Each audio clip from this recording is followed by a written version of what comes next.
Hello बच्चों, let's see the question and here the question is हमें यहाँ पे बच्चों दो रिएक्शंस गिवन है, फर्स्ट एंड सेकंड रिएक्शन। तो फर्स्ट रिएक्शन में हो क्या रहा है कि जो हमारा ए है वो रिएक्ट कर रहा है with bromine in the presence of CCl4 and zinc, and ये फर्दर रिएक्ट करके फॉर्म कर रहा है फाइनल प्रोडक्ट एज सी।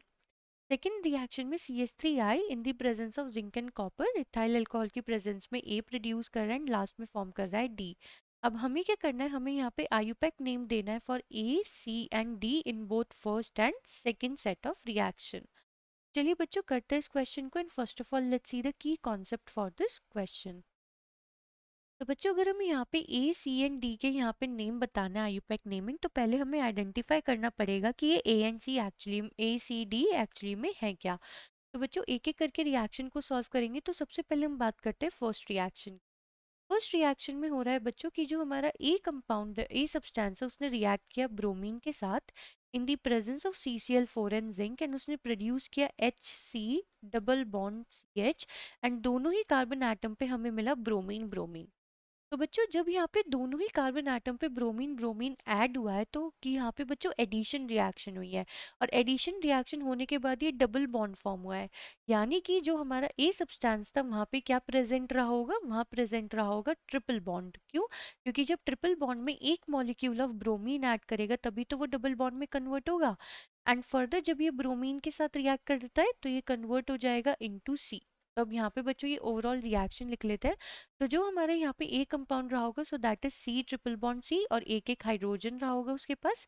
जब ये वन मॉलिक्यूल ऑफ ब्रोमीन के साथ रिएक्ट करता है in the presence of CCl4 in the presence of zinc, तो ये यहाँ पे आ जाएगा हमारा CH डबल बॉन्ड CH, और दोनों ही कार्बन के पास एक एक ब्रोमीन एटम। फर्दर जब ये अनदर मॉलिक्यूल ऑफ ब्रोमीन के साथ रिएक्ट करेगा तो इसका जो डबल बॉन्ड है वो भी खत्म हो जाएगा और ये कन्वर्ट हो जाएगा इनटू सिंगल बॉन्ड। तो यहाँ पे दोनों ही कार्बन एटम पे दो दो ब्रोमीन एटम्स क्या कर जाएंगे, अटैच कर जाएंगे, यानी कि ऐड हो जाएंगे। तो एज पर द क्वेश्चन ये हो गया हमारा ए सब्सटेंस, ये हो गया हमारा सी सब्सटेंस।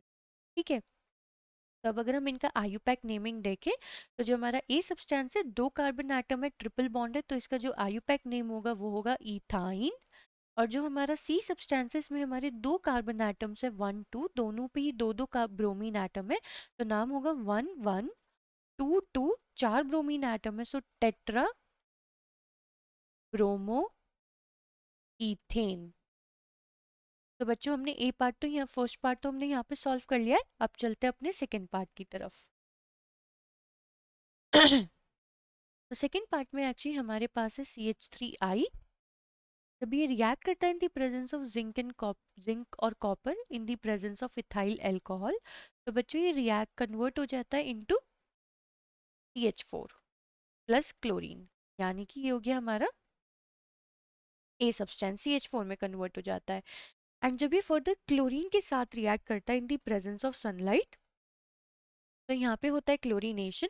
मीथेन का एक हाइड्रोजन सब्स्टिट्यूट होके कन्वर्ट हो जाता है इनटू CH3Cl, और इसके CH3Cl के साथ बच्चों यहाँ पे प्रोड्यूस होता है HCl भी। ठीक है।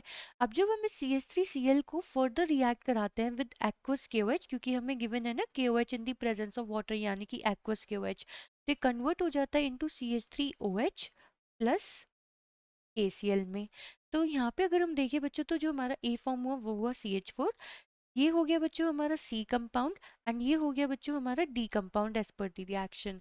तो जो ये हमारे यहाँ पे ए फॉर्म हुआ है दिस इज CH4, इसका आयुपैक नेम होता है बच्चों मीथेन। डी वाले का नेम होगा बच्चों क्लोरीन अटैच है यहाँ पे, सो that is chloro methane. And यहाँ पे बच्चों डी है हमारा ये CH3OH, तो ये होता है बच्चों हमारे लिए मीथेनॉल। तो बच्चों क्वेश्चन में हमसे यही बोला गया था कि हमें क्या करना है, हमें यहाँ पे जो ए सी डी कंपाउंड्स जो प्रेजेंट है in first and second reaction उन सभी के आयुपैक नेम बताने थे, वो हमने यहाँ पे कर दिया है। आई होप बच्चा आपको ये क्वेश्चन समझ में आ गया होगा। Thank you.